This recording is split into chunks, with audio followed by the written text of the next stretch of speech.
Hello everyone, स्वागत है एक बार फिर से आप सभी का आपके अपने यूट्यूब चैनल स्टेट पीसीएस सब में। हम सॉल्व कर रहे हैं आरओ एग्जाम के लिए जीएस टेस्ट सीरीज, जो कि 9वें नंबर की है। इसके पहले हमने 8 टेस्ट सॉल्व कर लिया है और ये चैनल पे अपलोड है।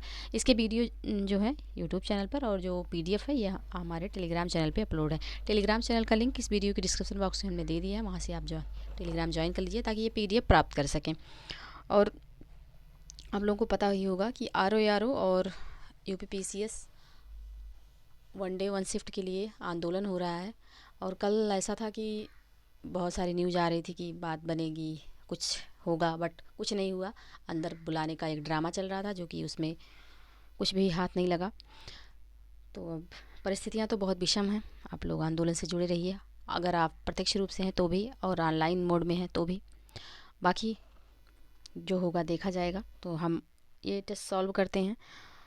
और टेस्ट स्टार्ट करने से पहले आप लोगों से रिक्वेस्ट है कि चैनल पे यदि नए हैं तो चैनल को प्लीज़ सब्सक्राइब कर लीजिए, साथ ही बेल आइकन को प्रेस कर लीजिए ताकि कोई भी वीडियो चैनल पे अपलोड हो तो सबसे पहले नोटिफिकेशन आपको प्राप्त हो।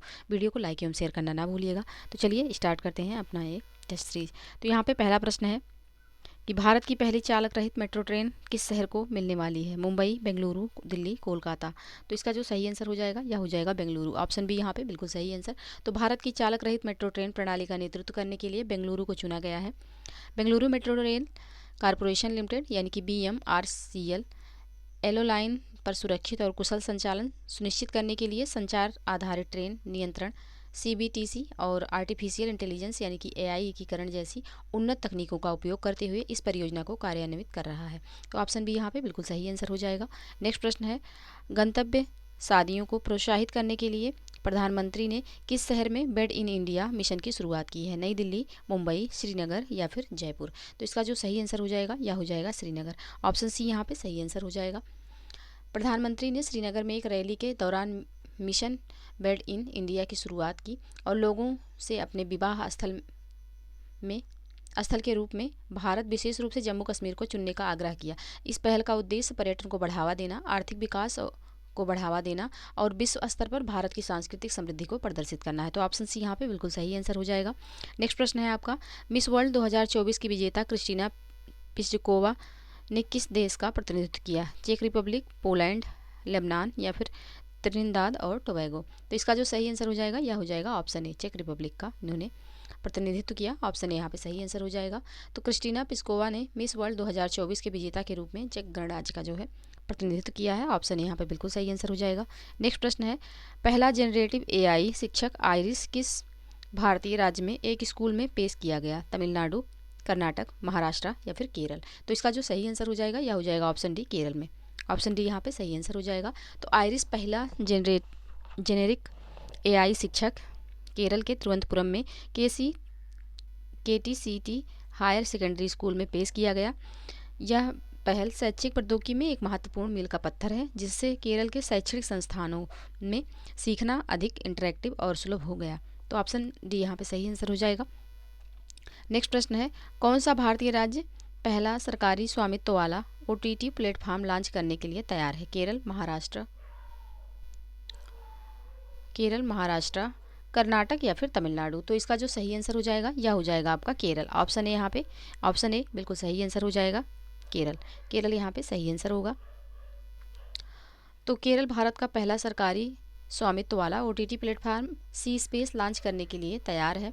मुख्यमंत्री पिनराई विजयन इस मंच का उद्घाटन करेंगे, जिसका उद्देश्य जनता के लिए विविध प्रकार की जानकारीपूर्ण और मनोरंजन सामग्री पेश करना है।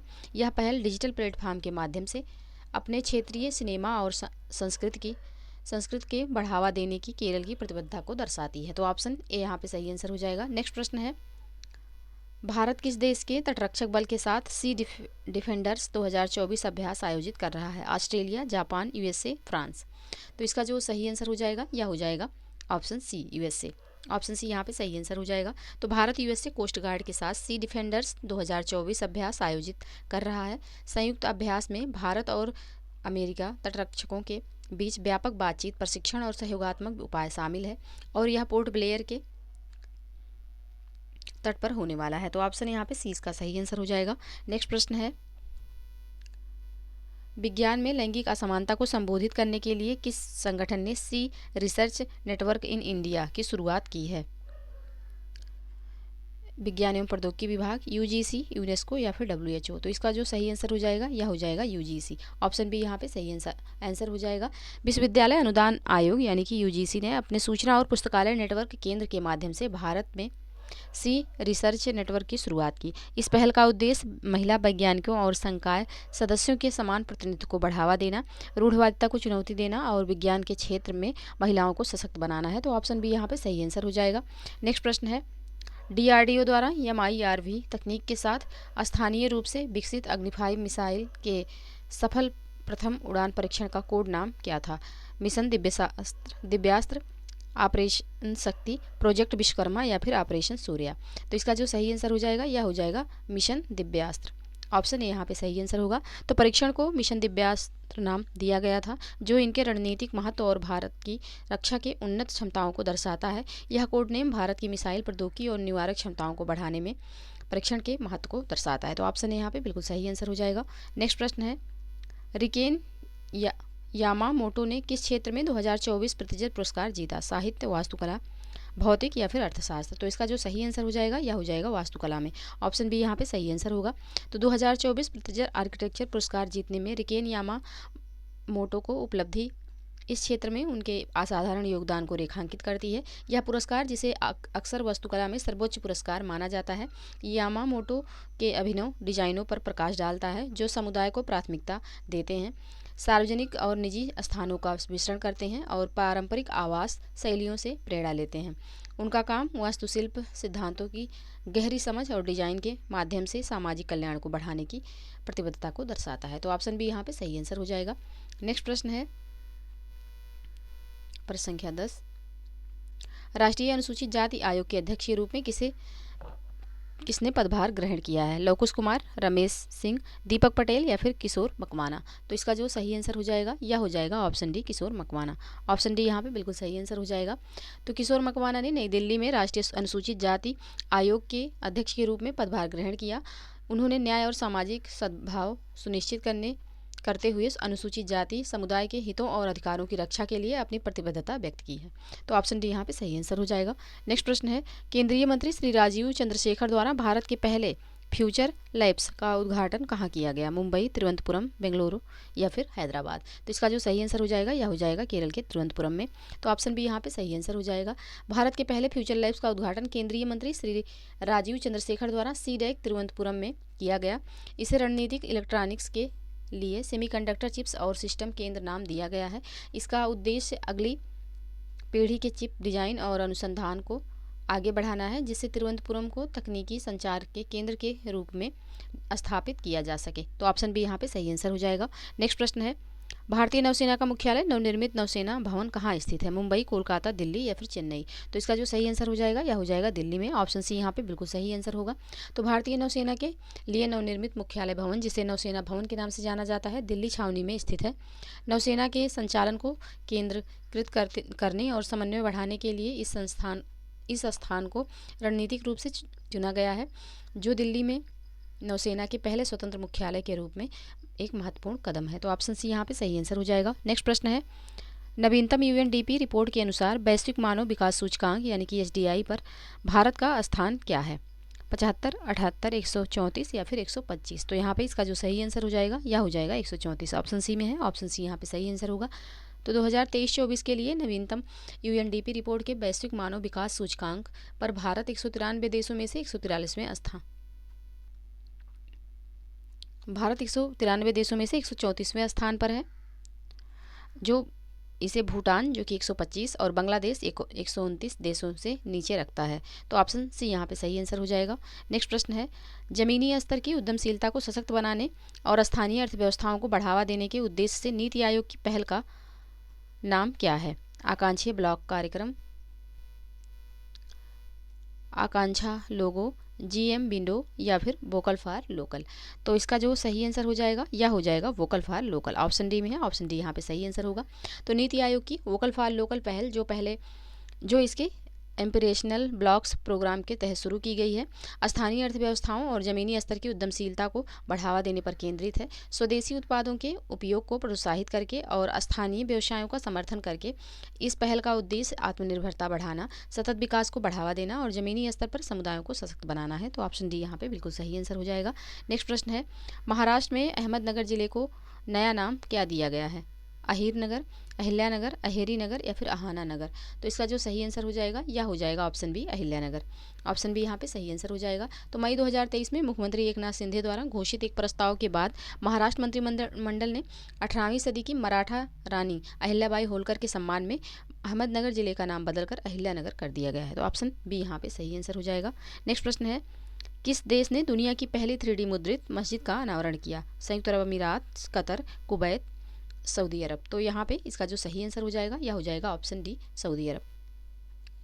सऊदी अरब ने जिद्दा में दुनिया की पहली 3D मुद्रित मस्जिद का अनावरण किया, जो चीनी कंपनी गुआन की तकनीक के साथ पारंपरिक और नवीन डिजाइन के मिश्रण का प्रतिनिधित्व करती है, जो टिकाऊ वास्तुकला में एक प्रगतिशील कदम का प्रदर्शन करती है। तो ऑप्शन डी यहाँ पे बिल्कुल सही आंसर हो जाएगा। नेक्स्ट प्रश्न है, हाल ही में संसद द्वारा हंगरी का राष्ट्रपति किसे नियुक्त किया गया है? एंड्रास पिंटर, विक्टर ओरबन, ग्यारगी बकोंडी या फिर तमस सुलियोक? तो इसका जो सही आंसर हो जाएगा यह हो जाएगा तमस सुलियोक। ऑप्शन डी में है, ऑप्शन डी यहाँ पे सही आंसर हो जाएगा। तो हंगरी के संवैधानिक न्यायालय के पूर्व प्रमुख तमस सुलियोक को पिछले राज्य प्रमुख के इस्तीफे के बाद संसद द्वारा हंगरी के राष्ट्रपति के रूप में नियुक्त किया गया था। सीधे राष्ट्रपति चुनाव की मांग करने वाली विपक्षी पार्टी की चिंताओं के बावजूद सुलियोक जो हैं ये संसदीय वोट के माध्यम से पद ग्रहण किए हैं। तो ऑप्शन डी यहाँ पे सही आंसर हो जाएगा। नेक्स्ट प्रश्न है, संशोधित चुनाव आचरण नियम 1961 के अनुसार डाक मतपत्र द्वारा मतदान के लिए पात्र वरिष्ठ नागरिकों के लिए नई न्यूनतम आयु क्या है? तो जो ये नई न्यूनतम आयु है यह हो जाएगी 85 वर्ष।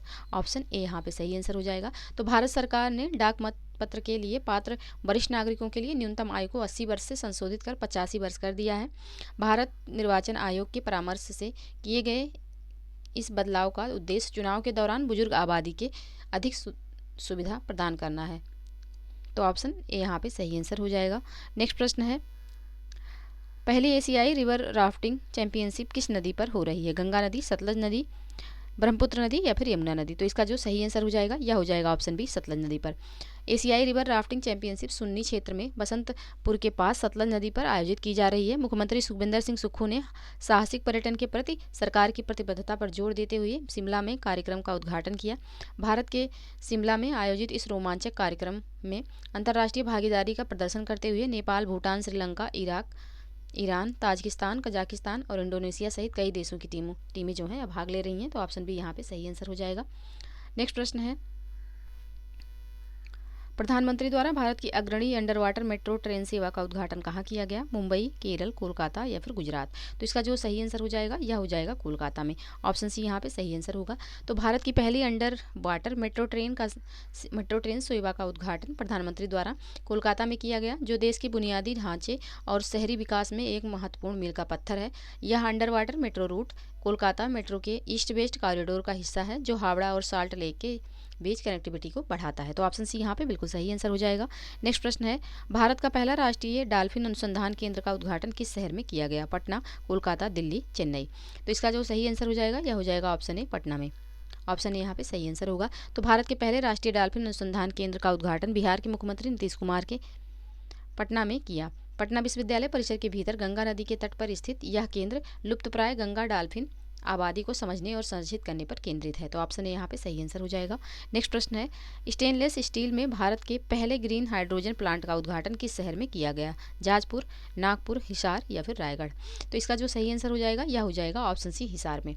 ऑप्शन सी यहाँ पे सही आंसर हो जाएगा। तो स्टेनलेस स्टील क्षेत्र के पहले हाइड्रोजन ग्रीन प्लांट का उद्घाटन केंद्रीय इस्पात और नागरिक उड्डयन मंत्री द्वारा जिंदल स्टेनलेस लिमिटेड हिसार में किया गया। तो ऑप्शन सी यहाँ पे सही आंसर हो जाएगा। नेक्स्ट प्रश्न है, भारत का पहला स्वदेशी प्रोटोटाइप फास्ट ब्रीडर रिएक्टर कहाँ स्थित है? कलपक्कम, नरौरा, कुडनकुलम? तो इसका जो सही आंसर हो जाएगा ऑप्शन ए हो जाएगा कलपक्कम में। तो भारत का पहला स्वदेशी prototype fast breeder reactor Tamil Nadu के कलपक्कम में स्थित है।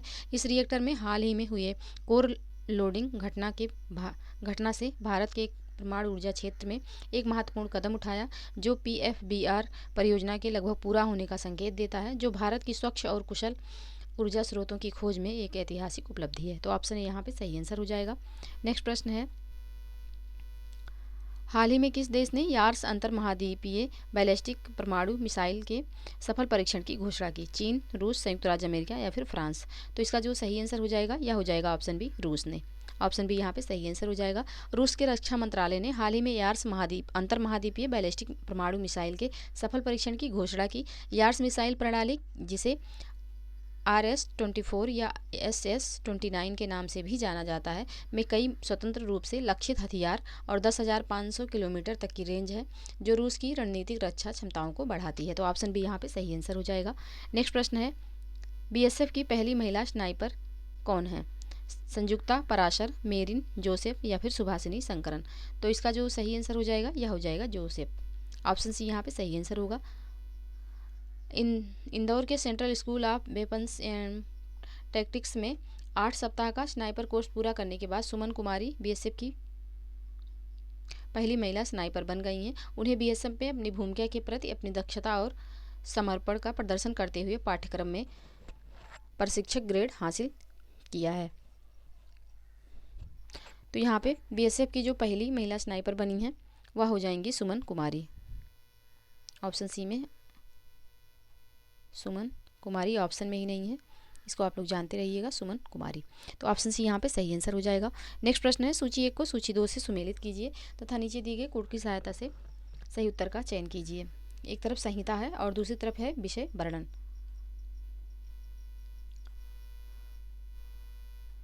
तो ऋग्वेद का हो जाएगा आपका देवताओं की स्तुति,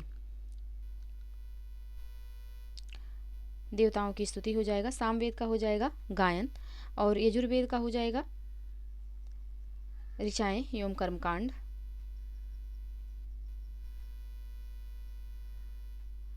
हाँ, यजुर्वेद का हो जाएगा आपका ऋचाएं एवं कर्मकांड। अथर्ववेद का हो जाएगा व्याधियों के निवारण हेतु तंत्र मंत्र और ऋग्वेद का होगा देवताओं का स्तुति और सामवेद का हो जाएगा गायन। तो इसका जो सही कोड होगा यह हो जाएगा 3 4 2 1। 3 4 2 1 ऑप्शन सी में है, तो ऑप्शन सी यहाँ पे सही आंसर होगा। नेक्स्ट प्रश्न है आपका, निम्नलिखित में से कौन से युग में सुमेलित हैं? एक तरफ राज्य है, दूसरी तरफ राजधानी। मल्ल, कुशिनारा, वत्स, श्रावस्ती, लिच्छवी, वैशाली। तो कौन कौन से यहाँ पे सही सुमेलित हैं? तो मल्ल की राजधानी कुशिनारा बिल्कुल सही है। वत्स की राजधानी श्रावस्ती नहीं है, कौशाम्बी है, तो ये गलत हो जाएगा। लिच्छवियों की राजधानी जो है वैशाली है। तो पहला एवं तीसरा यहाँ पे सही है, तो इसका जो सही आंसर हो जाएगा यह हो जाएगा ऑप्शन सी। नेक्स्ट प्रश्न है, निम्नलिखित में से कौन से सही नहीं है? बौद्ध धर्म के तीरत्न बौद्ध धम्म और संघ। जैन धर्म में मठों की स्थापना के लिए वसादी शब्द का प्रयोग किया जाता है। कैवल्य जैन धर्म में सर्वज्ञता की प्राप्ति। अष्टांगिक मार्ग जैन धर्म में मानव दुखों को दूर करने के 8 सूत्री मार्ग। और 5वां है मध्य मार्ग, बौद्ध धर्म में विलासिता और तपस्या दोनों की अधिकता से दूर रहना। तो यहाँ पे कौन कौन से जो हैं वह सही नहीं है? तो पहला एवं चौथा यहाँ पे सही नहीं है, ऑप्शन डी इसका सही आंसर हो जाएगा।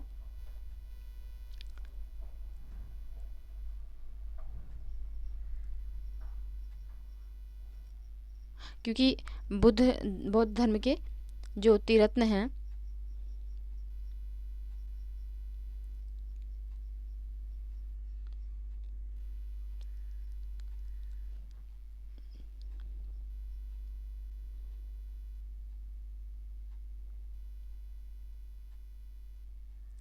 तो यहाँ पे पहला ऑप्शन जो यहाँ पे पहला पॉइंट दिया हुआ है कि बौद्ध धर्म के तीरत्न बुद्ध धम्म संघ है, यहाँ पे बौद्ध दिया हुआ है, तो इस वजह से ये गलत हो जाएगा।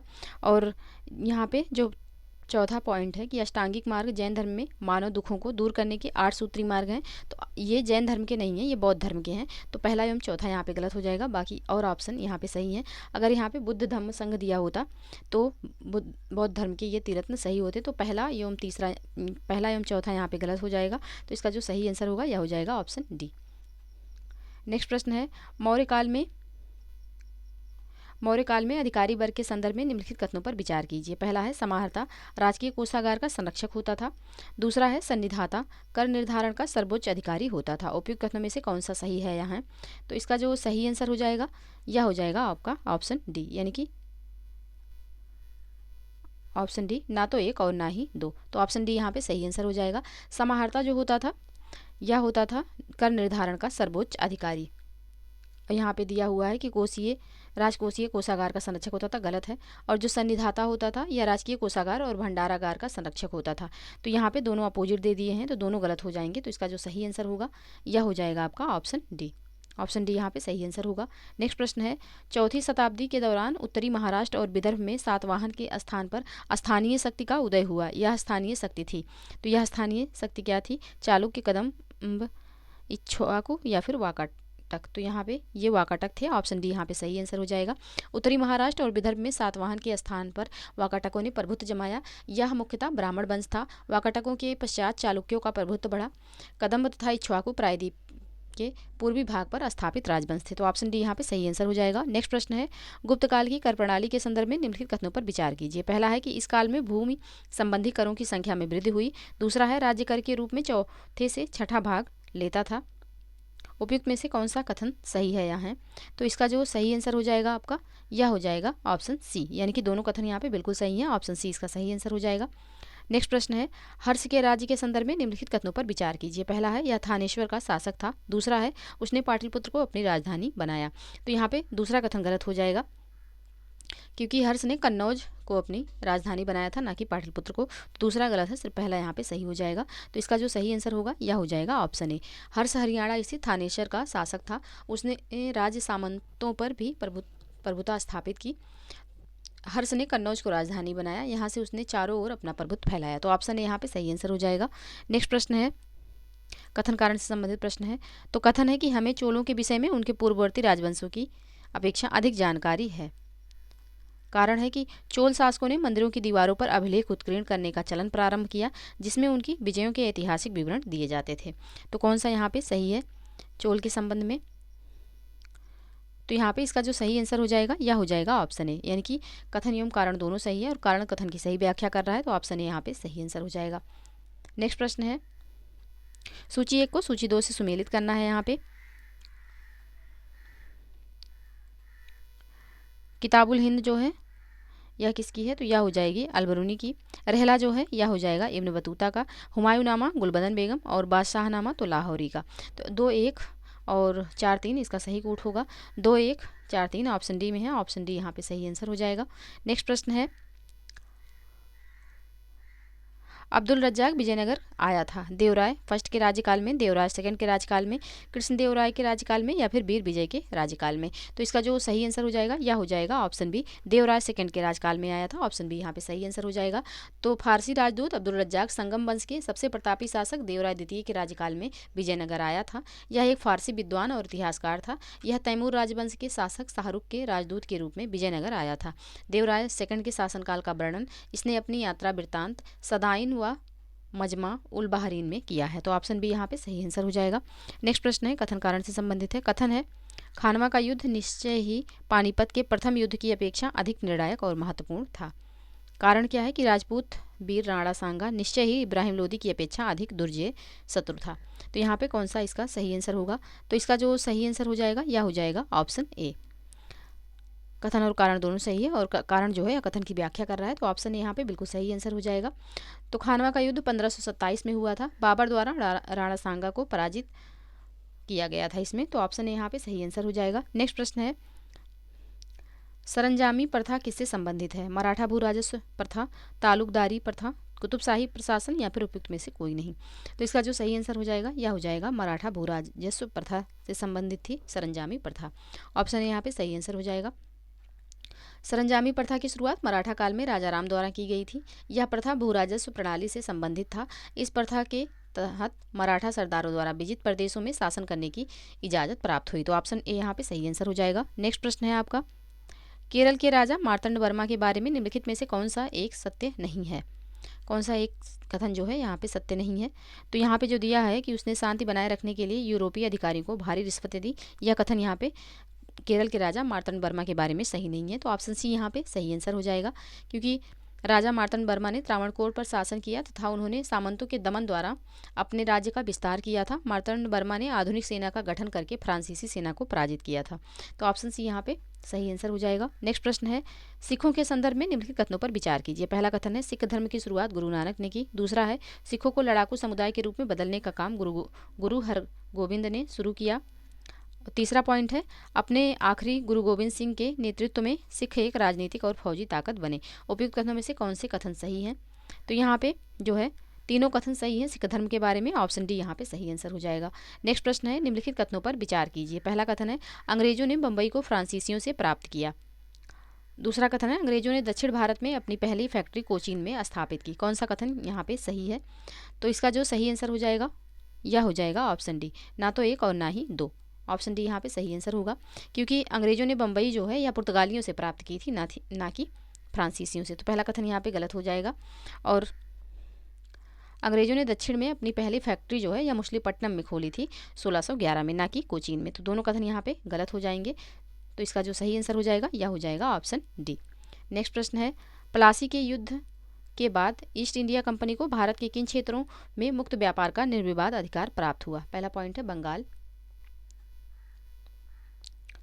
उड़ीसा, अवध, संयुक्त प्रांत। तो इसमें कौन सा सही होगा?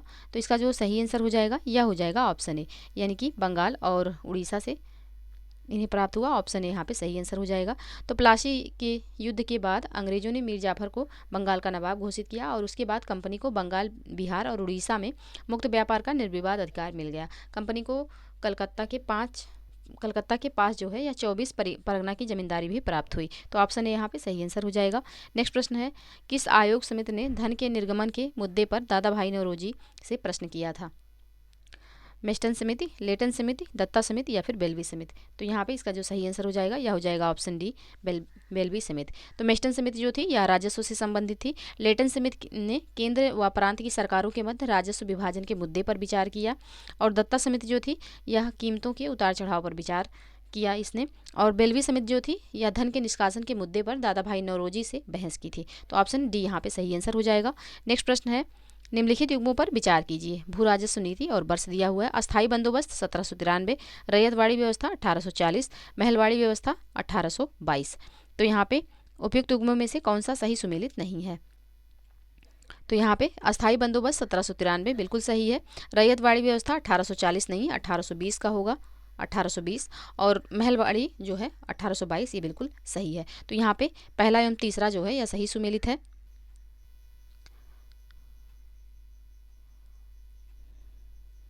पहला एवं तीसरा यहाँ पे सही हो जाएगा।